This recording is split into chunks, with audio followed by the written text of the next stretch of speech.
ಆರ್ಥಿಕ ಇಲಾಖೆಯ ಒಪ್ಪಿಗೆಯ ಬಳಿಕ ರಾಯಚೂರಿನಲ್ಲಿ ಕರ್ನಾಟಕ ಮೀಸಲು ಪೊಲೀಸ್ ಪಡೆಯನ್ನು ಸ್ಥಾಪಿಸುವ ಕುರಿತು ಪರಿಶೀಲಿಸಲಾಗುವುದು ಎಂದು ಗೃಹ ಸಚಿವ ಡಾ ಜಿ ಪರಮೇಶ್ವರ್ ವಿಧಾನಸಭೆಯಲ್ಲಿ ಇಂದು ತಿಳಿಸಿದ್ದಾರೆ. ಪ್ರಶ್ನೋತ್ತರ ವೇಳೆ ಮಸ್ಕಿಯಲ್ಲಿ ಕೆಎಸ್ಆರ್ಪಿ ಬೆಟಾಲಿಯನ್ ಸ್ಥಾಪಿಸುವಂತೆ ಬಸನಗೌಡ ತುರ್ವಿಹಾಳ್ ಅವರ ಮನವಿಗೆ ಪ್ರತಿಕ್ರಿಯಿಸಿದ ಸಚಿವರು, ಈಗಾಗಲೇ ರಾಜ್ಯದಲ್ಲಿ 12 ಕೆಎಸ್ಆರ್ಪಿ ಬೆಟಾಲಿಯನ್ಗಳಿದ್ದು, ರಾಯಚೂರಿನಲ್ಲಿ ಪರಿಸ್ಥಿತಿಯನ್ನು ಅಧ್ಯಯನ ನಡೆಸಿ ಕೆಎಸ್ಆರ್ಪಿ ಸ್ಥಾಪಿಸುವ ಸಂಬಂಧ ಈಗಾಗಲೇ ಆರ್ಥಿಕ ಇಲಾಖೆಯ ಒಪ್ಪಿಗೆಗೆ ಪ್ರಸ್ತಾವನೆ ಸಲ್ಲಿಸಲಾಗಿದೆ. ಇಲಾಖೆಯ ಒಪ್ಪಿಗೆಯ ಬಳಿಕ ಪರಿಶೀಲಿಸಿ ತ್ವರಿತ ಕ್ರಮ ಕೈಗೊಳ್ಳುವುದಾಗಿ ತಿಳಿಸಿದರು. ಪ್ರಾರಂಭ ಮಾಡಬೇಕಾಗ್ತದೆ. ಅದಕ್ಕಾಗಿ ಈಗಾಗಲೇ ನಾವು ಆ ಪ್ರಸ್ತಾವನೆಯನ್ನ ನಮ್ಮ ಆರ್ಥಿಕ ಇಲಾಖೆಗೂ ಕೂಡ ಕೇಳಿದ್ದೇವೆ. ಯಾಕೆಂದರೆ ಫೈನಲಿ ಫೈನಾನ್ಸ್ನವರು ಒಪ್ಕೋಬೇಕಾಗ್ತದೆ. ಅವ್ರನ್ನೂ ಕೂಡ ಈಗಾಗಲೇ ನಾವು ಕೇಳಿದ್ದೇವೆ. ಒಂದು ವೇಳೆ ಅದರ ಅಗತ್ಯತೆ ಬಂತು ಅಂತ ಹೇಳಿದ್ರೆ ನಾವು ಆರ್ಥಿಕ ಇಲಾಖೆಯ ಅನುಮತಿಯನ್ನು ತೆಗೆದುಕೊಂಡು ಮುಂದಿನ ದಿನದಲ್ಲಿ ಪರಿಶೀಲನೆಯನ್ನು ಮಾಡ್ತೇವೆ. ಯಾಕೆಂದರೆ ಒಂದು ಬೆಟಾಲಿಯನ್ ಮಾಡಬೇಕು ಅಂತ ಹೇಳಿದ್ರೆ ಸುಮಾರು 1,000ಕ್ಕೂ ಹೆಚ್ಚು ಸಿಬ್ಬಂದಿ ಬೇಕಾಗುತ್ತೆ.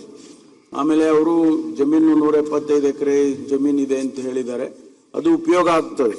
ಆದರೆ ನಮ್ಮ ಅವಶ್ಯಕತೆಯನ್ನು ನೋಡಿಕೊಂಡು ಆ ಭಾಗದಲ್ಲಿ ನಮಗೆ ಬೇಕಾಗ್ತದ ಅಂತ ಹೇಳಿ ನೋಡಿ ನಾವು ಮಾಡಬೇಕಾಗತ್ತೆ. ಈಗಾಗಲೇ ಕಲಬುರಗಿಯಲ್ಲಿ ಒಂದು ಬೆಟಾಲಿಯನ್ನು ಇದೆ.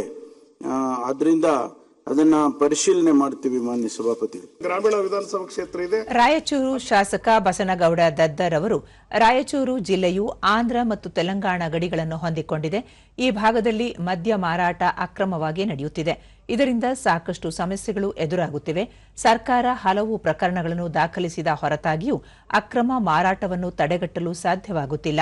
ಇದಕ್ಕೆ ಕಠಿಣ ಕಾನೂನು ರೂಪಿಸಬೇಕು ಎಂದು ಒತ್ತಾಯಿಸಿದರು. ಇದಕ್ಕೆ ಪ್ರತಿಕ್ರಿಯಿಸಿದ ಅಬಕಾರಿ ಸಚಿವ ತಿಮ್ಮಾಪುರ, ರಾಯಚೂರು ಒಳಗೊಂಡಂತೆ ರಾಜ್ಯದಲ್ಲಿ ಅಕ್ರಮ ಮದ್ಯ ಮಾರಾಟವನ್ನು ನಿಯಂತ್ರಿಸಲು ಕಾನೂನು ರೀತಿಯ ಕ್ರಮ ಜರುಗಿಸಲಾಗುವುದು. ಆದರೆ ಸಿಎಚ್ ಪೌಡರ್ ಬಳಕೆಯಿಂದ ಮದ್ಯ ತಯಾರಿಸಿ ಸೇವಿಸುತ್ತಿರುವುದು ದೊಡ್ಡ ಪ್ರಮಾಣದ ಹಾನಿ ಉಂಟು ಮಾಡಲಿದೆ. ಇದನ್ನು ನಿಯಂತ್ರಿಸಲು ಕೇಂದ್ರದ ನೆರವೂ ಸಹ ಅಗತ್ಯವಿದೆ. ಎಲ್ಲ ಸಾಧಕ ಬಾಧಕಗಳನ್ನು ಚರ್ಚಿಸಿ ತ್ವರಿತವಾಗಿ ಕ್ರಮ ಕೈಗೊಳ್ಳುವುದಾಗಿ ತಿಳಿಸಿದರು. ಸಿಎಚ್ ಪೌಡರ್ನ ಒಂದು ಸಣ್ಣ ಪಾಕೆಟ್ದಲ್ಲಿ ತಗೊಂಡು ಬರ್ತಾರೆ ಅಧ್ಯಕ್ಷ. ಅದನ್ನು ನೀರಲ್ಲಿ ಹಾಕಿ 1 ಲೀಟರ್, 10 ಲೀಟರ್, 100 ಲೀಟರ್, 1 ಕಿಲೋಕ್ಕೆ ತುಂಬ ಒಂದು ಡ್ರಮ್ಮೆ ಒಂದು ಸಿಂಧಿ ತಯಾರಾಗ್ತದೆ. ಅದು ಪಕ್ಕದ ಬಾರ್ಡರ್ದಲ್ಲಿ, ಆಂಧ್ರದಲ್ಲಿ ಅದು ಅಧಿಕೃತವಾಗಿ ಇರೋದ್ರಿಂದ ಆ ಬಾರ್ಡರ್ದಿಂದ ಬರ್ತಕ್ಕಂಥದ್ದು ಆಗ್ತದೆ. ಈಗಾಗಲೇ ಒಬ್ಬರಿಗೆ ನಾವು ಗಡಿಪಾರು ಮಾಡಿದ್ದೀವಿ. 9 ಮಂದಿ ಗಡಿಪಾರು ಮಾಡಲಿ ಅಂತೇಳಿ ನಾವು AC ಅವ್ರ ರೀತಿಯಲ್ಲಿ ಈಗಾಗಲೇ ನಮ್ಮ ಡಿಪಾರ್ಟ್ಮೆಂಟಿಂದ ಕಳಿಸಿದ್ದೀವಿ. ಅದರ ಜೊತೆಗೆ ಇದು CH4 ಪೌಡರ್ನ ಡ್ರಗ್ಸ್ ಆ್ಯಕ್ಟಲ್ಲೇ ಸೇರಿಸಬೇಕು. NDPS ಕಳಿಸ್ಬೇಕು. ಕೇಂದ್ರ ಸರ್ಕಾರಕ್ಕೆ ಇದು ನಾವು ಕಳಿಸ್ತೇವೆ. ಅದರಲ್ಲಿ NDPS ಇಲ್ಲ. ಇದು ಅದನ್ನು ಕಳಿಸ್ತಕ್ಕಂಥ ಕೆಲಸ ಮಾಡ್ತೀವಿ. ಅದ್ರ ಜೊತೆಗೆ ಏನಾದ್ರು ಆಗದೇ ಇದ್ರೆ ಹೊಸ ಕಾನೂನು ತಂದು ಇನ್ನೂ ಹೆಚ್ಚಿನ ಕ್ರಮ ಕೈಗೊಳ್ತಕ್ಕಂಥ ಕೆಲಸ ಮಾಡ್ತೀವಿ.